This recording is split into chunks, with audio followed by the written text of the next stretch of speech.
مرحبا بكم. رجعت لكم فيديو اخر خاطر البارح سمعت قيس سعيد يتكلم، وسمعت قيس سعيد يتكلم ومره اخرى ثم كم مهول من المغالطات. يعني اللي ما يعرفش يظهر له انه هذاك علم وهذاك معرفه، لكن اللي يعرف يقول الشخص هذا يا اما جاهل او شخص هذا متحيل. وانا في اعتقادي انه جمع ما بين الصفتين، ونقول لكم علاش. يعني ماهوش تو اذا كان تسمعوا الفيديو تفهموا علاش. شنو هو المجلس الاعلى للقضاء هذا اللي هو شد يحب، قال لك يحب يحلو. المجلس الاعلى للقضاء هما جاوا القضاة اللي كانوا تحت قبل وزارة العدل، هي تنظم لهم المسارات المهنية نتاعهم، واللي تغضب عليه تنقل وتهز وتطيش دراوين، واللي راضي عليه ترقيه فيسع، واللي مش راضي عليه يقعد في الرتبة نتاعو هذيك سنوات وسنوات يتنسى وما إلى ذلك. وبطبيعة الحال عندها الناس المقربين منها السلطة قبل راضي عليهم ويخدموا في ركابها وتحط لهم القضايا اللي حاجتهم بهم، هذيك القضية تمشي لفلان ويحكم فيها كيما تحب السلطة وتشتهى. كي جاء المجلس الأعلى للقضاء أعطى استقلالية للقضاة، للنيابة العمومية وللمسار المهني كيف كيف. هذا مش معناه أنه القضاء خرج على سلطة الدولة، لأنه فما تفقدية اللي تنجم تشرف عليه وفما إخلالات، والقضاة كيما المواطنين الكل ينجموا يتعداو على المحاكم كي يقترفوا جرائم بطبيعة الحال. هذه الصورة. يعني أنت عبارة على جيت مثلا العمادة نتاع الأطباء ولا العمادة نتاع المهندسين ولا عمادة المحامين، عندها يظلموا لها الناس، وهي تنجم تبت في مواضيع تأديبية وفي مواضيع إجرائية وترتيبية وما إلى ذلك اللي تم المهنة. والناس اللي موجودين في المجلس الأعلى للقضاء اللي قاعد يوحي به قيس سعيد وحطوهم مجموعة السياسة، هم ناس منتخبين من زملائهم، وثم ناس موجودين بصفتهم.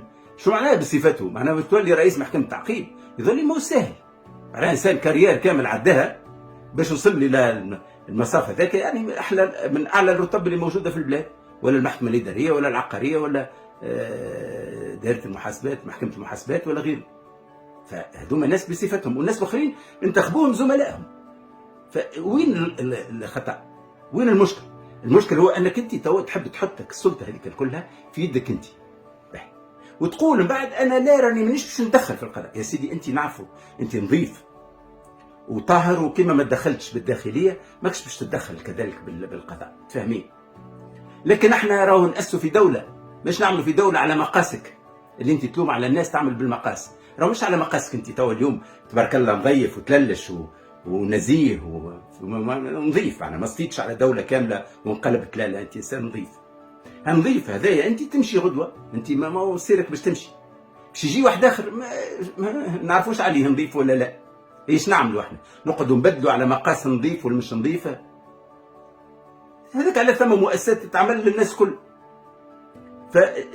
والقضاة هذوما يا سيدي، القضاة هذوما اليوم فيهم فساد. انت قلت انت على الحساب هذا ما عادش فما كعبات فاسدين. هذا كما في القطاعات نتاع الدنيا، وفي الدنيا تربي الكل، وفي القطاعات الكل فما ناس اللي هما يبغوا بيجالوس خارجين على السياق. لا، تو يظهر انه القضاء الكل ولا فاسد. يعني نظيف والنزيه ولا استثناء على كلامك انت. هي ما هذوما كتبدل المجلس الاعلى للقضاء باش تقعد تحكم بالقضاة هذوكم بيتهم ينتصبوا ولا كيفاش؟ باش يتبدلوا معناها باش ينضافوا هما. كيتنحى المجلس الاعلى للقضاء يوليوا يللشوا هما، يعني اللي كان ياخذ في رشوه ما عادش ياخذها مثلا هكا، ما واللي يمشي بالمحسوبيه ما عادش باش يولي يمشي بالمحسوبيه، خاطر تنحى المجلس الاعلى للقضاء. تزي من استبلاه الناس. تتحدث على قضاء وظيفه ما هو السلطه. يعني انا بمعنى بكل اريحيه وبكل واجعل الكلام هذا صدقه لوجه الله. فك عليك من الاوراق الصفر اللي تقرا فيهم، امشي اقرا الناس اللي يحلوا لك مخك شويه. وراهو مونتانيو ومونتسكيو هذوك مأسوا الافكار العامه. مثلا ناس جات من بعد طورت، اقرا بيير زان فالون مثلا الكتابات نتاعو، تو تفيدك تنور لك مخك. على خاطر السلطه هي اصلها سلطه واحده، فماش سلطات برشا، هي سلطه واحده، هي سلطه الشعب. سلطه الشعب هذيك هو يعطيها، يقسمها ما بين الناس حسب التنظيم نتاع الدستور نتاعو، ويوكل للناس كل واحد يعطيه شويه من مهمه. اذا كان تقصد في السلطه التشريعيه نتاع ارساء القوانين، هما مو السلطه نتاع ارساء القوانين. الشعب اعطاه سلطه ارساء القوانين ناس معينه، كيما اعطاك انت سلطه معينه اللي هي السلطه التنفيذيه. قسم السلطه. كيما عطاه السلطه قسمها، وانت قسمت منها السلطه التنفيذيه، اعطيت منها الوزير الداخليه اللي هو عطاها لك البوليس اللي واقف في الكارفور يعدي في الناس، في الرامبوان يعدي في الناس. فقسم السلطه هذه ما بين الناس. القسمه هذه نتاع السلطه والطريقه نتاع القسمه نتاعها هذه تخلي ان السلطه هي واحده مثلا، لكن تجزأ تتقسم. اذا كانت تتحدث على السلطه التشريعيه، هم عمرهم ما قالوا احنا باش نعملوا قوانين جديده ونشرعوا بشكل جديد، وانما غايه ما فما المشرع بيده اعطاهم هامش. على خاطر كي يجي يعطيه قانون يقول له تحكم سجن من كذا الى كذا او اختيه او سجن، فاعطاه هامش تاع تحرك. ثم زاد عنده جانب من التشريع، اعطاه جانب من التشريع. ما دام فما فقه قضاء اعطاه له انه يعتد به فقه القضاء نتاع محكمه التعقيد، فهذا جانب من التشريع كيف هامش اعطاه له. فانت بيدك اذا كانت هما ما همش سلطه وما همش ما بس شنو يحطوا في الناس في الحبس، ما انت زاد ماك السلطه. هو انت زاد خذيت شيء من سلطه الشعب حدوه وقالوا لك تتصرف، راهو الهامش نتاعك وانت تحرك من هنا لهنا تتصرف فيه. وذاك علاش انت كي خرجت على الفصل 80 قلنا لك راك منقلب، على خاطر خرجت على الشيء هذاك، على السلطه، على هامش السلطه عطاها لك الشعب. فيلزم ان التحيل على الناس، يعني الناس تكاكا ماشيه بالموجه بالاهواء وانت قاعد تتحايل عليها. راهو احنا ماناش قاعدين نعملوا في حاجه على مقاس، نعملوا في حاجه في الاساس في دوله بمؤسسات واضحه. وفك عليك، امشي فك عليك من القضاة، امشي المجالات اللي عندك تو عامين ونص ما عملت فيهم شيء. او كان عندك مجال الخارجيه، ايش عملت فيه الخارجيه؟ شنو هو المجلس الامن اللي قعدنا فيه عام كامل، ايش عملنا فيه؟ شنو الاداء نتاعنا فيه؟ وتو شنو الاداء نتاع الدبلوماسيه التونسيه اللي هي خضعت لك مباشره؟ شنو هو الاداء نتاعها؟ شنو تصوراتك انت لخبزه الناس الشهري وين؟ شنو تصوراتك؟ شنو تتحدث على البارح على الناس اللي تستهلك في المخدرات؟ يستهلكوا المخدرات، خليت انت الوضع الاجتماعي اللي دلزهم من هذاك، والاوضاع المزريه اللي خلات الشباب مهمش وما يخدمش وبطال وحامل روحه بالسيف ويرضى باش يطيش روحه في البحر، تتحدث فيها انه يستهلك. نحيله انت الهم اللي هو عليه والظروف نتاع، عمل له ظروف معيشيه حياتيه، وحلوا الامل، حلوا الامل، نفتح له الابواب نتاع الامل. تو بطل التكرول، حتى حد نحب ينتحر. حسيلوا ابتلاء من المولى سبحانه وتعالى، لكن انا موجودين باش نفضحوا الافتراءات نتاعك وقصر النظر، وخاصه الاميه هذه والعنجهيه.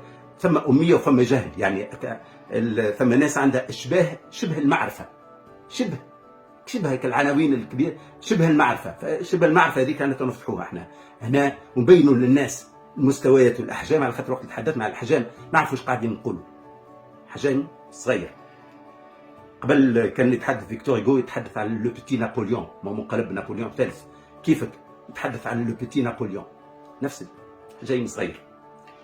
للناس اللي تبعوا فيا وللناس اللي بعثوا لي ميساجات وقالوا لي لا تبالي بالشيء اللي قاعد تكتب، نقول لهم راهو من التعليقات هذيك نتاع ناس تدل على مستوياتهم، ولا تهمني ولا نخزر لها ولا عندها حتى تاثير عليا. وانا بارك الله فيكم على دعمكم، بارك الله فيكم على مساندتكم، وانا راني قاعد ادي في واجب وطني اليوم اللي هو واجب نتاع توجيه الناس، لانه نتصور انه القضاء على الافات اللي تعاقبت، لانه قيس سعيد من الافات مش افه الوحيده، ثم افات مختلفه تعاقبت علينا، وثم افات اخرى يحضروا فيها في التخريج نتاع ناس معينين تشوف فيهم قاعدين يخرجوا من المنظومه القديمه، وحكموا قبل ووزراء قبل تو ولاو يدعيوا في انه باش يغيروا الدنيا، وقت اللي هما عجزوا في الفتره اللي شدوا فيها ما عملوا حتى شيء.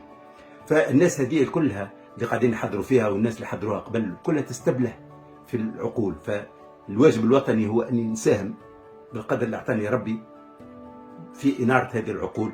فماش ما ربي انك لا تهدي من احببت وانما الله يهدي من يشاء. فحتى تجدد لقاءنا ان شاء الله فرصه اخرى، نتمنى لكم اطيب الاوقات. دمتم في حفظ الله ورعايته، الى اللقاء.